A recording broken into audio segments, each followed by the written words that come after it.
आया। अभी मौलाना साहब का जिस तरह अभी जिक्र किया कि उन्होंने कहा पहले मईशत फिर इलेक्शन, मईशत कौन सही करेगा? 16 माह में तो ये जो जितने अभी क्रैकडाउन हो रहे हैं और जो ऑपरेशन हो रहे हैं, तो ये मुंतखब हुकूमतें तो 16 माह में ये चीज भी ना खत्म कर सकी।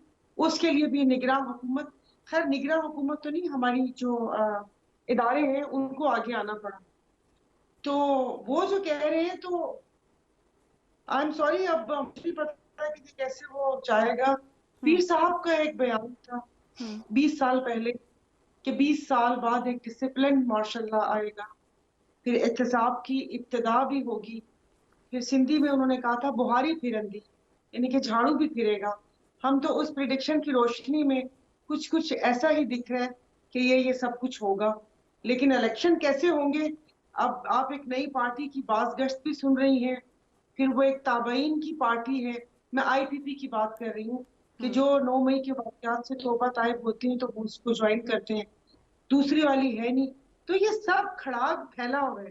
अपनी कराची वाली जुबान में बोलूं तो रायता फैला हुआ है। ये जब तक इस रायतों को साफ नहीं करेंगे, ये इलेक्शन में कैसे जा सकते हैं? आज किसी को बर्फबारी नजर आ रही है, कल को आप देख लीजिए दहशतगर्दी फिर सर उठाना शुरू हो गई, और भी इतने सारे मामलात हैं। तो मुझे तो नहीं दिखता आप ना। आपका सेंस ऑफ ह्यूमर बड़ी तारीफ करते हैं सब लोग, आपका satire sense of humour is very good, लेकिन मौलाना फजल रहमान की ट्वीट पर आपने एक मशहूर फिल्म का गाना बल्कि डायलॉग लगाया। आपने लगाया बोल वो रहे हैं पर शब्द हमारे हैं। सब ये हमारे आप हैं पीर साहब के शब्द की बात कर रही हैं, अपने कर रही हैं, किसकी बात कर रही हैं? कि शब्द किसके हैं? जी। वो शब्द बस है, तो जैसे वॉइस ओवर नहीं होता कि बार दफा होता है आवाज, बट ऐसे ही है, वो खुद से तो नहीं कह रहे। सो आप ये क्योंकि कह मैंने रही भी हैं कि पस पर्दा एक एक गेम या एक ख्याल है कि इलेक्शंस आगे हों, आप ये कह रही हैं, और मौलाना उसकी स्पोक्स पर्सन है। देखिए, देखिए अब मैं क्या घुमा फिरा के बात करूं। मैंने अभी तक कोई ऐसा सियासतदान नहीं देखा कि जिसकी अपना कुछ स्टैंड हो, जिसने कोई अपनी बलबूते पे बात की हुई हो।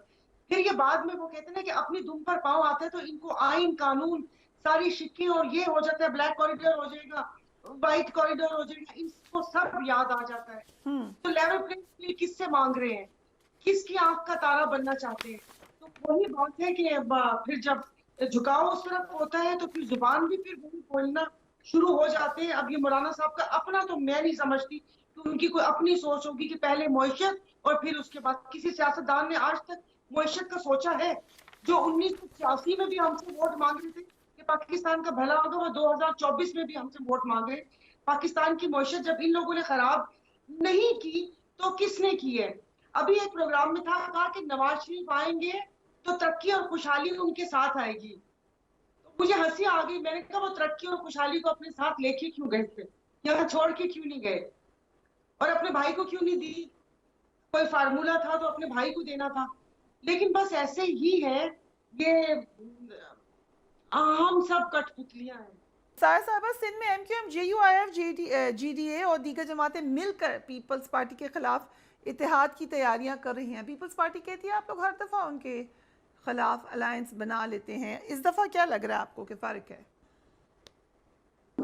इस दफा फर्क नहीं है। अभी हमारी पार्टी की तरफ से कोई बयान नहीं आया है कि हम इन बाकी जमातों के साथ मिलकर, अब आपको भी पता है कि अभी जो था ना कि एक हाइप क्रिएट की गई है और की जा रही है। मतलब आप अभी इस बात चल रहे थे कि वो एक आपने कहा पावर शो, मुझे तो वो छोटा सा पावर बैंक लगा था। वो पावर बैंक पीटीवी पे दिखाया गया और जिस तरीके से बताया गया है कि पता नहीं बस अब तो ये जो वो है कि इस जो इक्तदार की मसनद पे नून लीग ही बड़ा जवान होगी। तो JUI और MQM का आपको आप मौलाना साहब के बयान से ही अंदाजा लगा लीजिए। तो मौलाना साहब से सीट एडजस्टमेंट होती रही है। 2018 में भी हमारी GDA की हुई है और MQM के साथ भी होती है। तो मैंने कोई ऐसा इत्तेहाद का सुना नहीं, लेकिन जैसे अभी कहा इन्होंने कि पीपल्स पार्टी कंफर्ट जोन में है, उसको इन जमातों में से किसी से कोई डर और खौफ नहीं है, क्योंकि 15 साल से हुकूमत में है और वो कहते हैं ना सिस्टम के सीने में अपने पंजे गाड़े हुए हैं। कोई डिपार्टमेंट उठाकर देख ले, कुछ भी देख ले, सब डिपार्टमेंट्स को तबाह किया हुआ, उनके अपने बंदे, उनको इलेक्शन हारने का कोई खौफ नहीं है और उनको ये पता है कि जिस वक्त भी हो जाए वफात में तो लेंगे, लेकिन ये कि सुबह उनके पास है। तो मैं नहीं समझती कि कोई इत्तेहाद ऐसे वो फ्री एंड फेयर इलेक्शन। मैं आगे की बात करनी हूँ अपनी पार्टी की, 2018 में जैसे हुआ 10 8 6 5 4 3 2 1 ऐसे करके हमारी सीट्स गई हैं। अगर ये कि हमें भी थोड़ी सी लेवल प्लेइंग फील्ड मिल जाए तो हम ये कि रूरल एरिया की तरफ हम लोग अपना टफ टाइम दे सकते हैं। और अल्हम्दुलिल्लाह सेकंड लार्जेस्ट पार्टी है सिंध में पीपल्स पार्टी के बाद। लेकिन सारे हालात की बात है कि वो कहते हैं ना कि ये झरलू किस तरफ घूमेगा। अगर हम उस समत में नहीं हुए फिर तो 2018 वाला हाल हुआ। लेकिन ये कि अगर उधर सब जमातों को हांका गया फिर सूरत हाल मुख्तलिफ हो सकती है। इससे अच्छे अल्फाज मेरे पास नहीं है राइट। क्योंकि अगर इजाज़त है झूठ मज़हर बोलते साहब से ही पूछ लेते हैं। मज़हर साहब, सिंध में इलेक्शन के हवाले से आपने कहा कंफर्ट जोन में है पीपल्स पार्टी, सो जब भी इलेक्शन हो आपको यही लगता है कि पीपल्स पार्टी ही गवर्नमेंट बनाएगी? मुझसे पूछ रही हैं? जी मज़हर साहब। देखें, जो सिंध में सूरत हाल है ना वो बड़ी दिलचस्प है। कराची में पीपल्स पार्टी है, पीटीआई ऑब्वियसली पीटीआई डाउन है। पीटीआई की सूरत हाल बहुत ख़राब है, ख़राब इन मानों में कि उनके बहुत से लोग छोड़ गए हैं, डिसऑर्गेनाइज्ड है, ऑर्गेनाइजेशनल इश्यूज हैं, उनके लोगों में खौफ भी मौजूद है, वो भी सारी चीज़ें मौजूद हैं। तो पीटीआई एक ज़ाहिर है एक मुश्किल सूरत हाल में। अगर हम पीटीआई को एक साइड में रखें तो एमक्यूएम की सूरत हाल भी मोर और लेस वही है। और एमक्यूएम को बहुत ज़्यादा ये बात ठीक है कि 2018 के इलेक्शंस में अगर वो मैनिपुलेशंस नहीं होती तो एमक्यूएम वहाँ से 2018 के इलेक्शन में 8 से 10 सीटें जीत रही थी। और इवन शहबाज शरीफ कराची से जीत रहे थे। ये सारी सूरत हाल 2018 में तब्दील की गई।